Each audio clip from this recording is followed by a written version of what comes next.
நண்பா, உன்னை எல்லாரும் ஒதுக்குறாங்க அப்படின்னா நீ கெட்டவன் அப்படின்றது அர்த்தம் இல்லை, நீ இன்னும் ஏழையாக இருக்க அப்படின்றதான் அர்த்தம். நண்பா, யாரா இவன் அப்படின்னு கேட்டவன் இவன் என்னோட அப்பா அப்படின்னு சொல்கிற காலம் வரும். நீ ஒரு வேளை வாழ்க்கையில் முன்னேறிட்டா மட்டும். நண்பா, இல்லாத சொந்தம்லாம் உருவாக்குவான் ஒருவேளை நீ வாழ்க்கையில் முன்னேறினா. ஆமாம், இவனா என்னோட தம்பி தான், இவனா என்னோட அண்ணன் தான், என்னோட சித்தி பையன்தான் அப்படிமா இல்லாத சொந்தம் கூட உருவாக்குவான் ஒருவேளை நீ வாழ்க்கையில் முன்னேறிட்டா. நண்பா, இந்த உலகத்தில் நல்லவன் கெட்டவன் அப்படின்னு எவனுமே இல்லை. ஏழை பணக்காரன் அப்படின்றது மட்டும்தான் இருக்குது. பணக்காரன் எவ்வளோ கெட்டது செஞ்சாலும் அது நல்லதாக தான் சொல்லுவான்.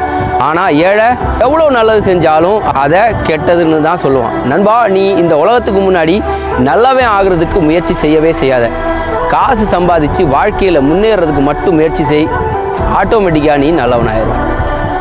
இதெல்லாம் யாருக்கிட்ட சொல்லிட்டு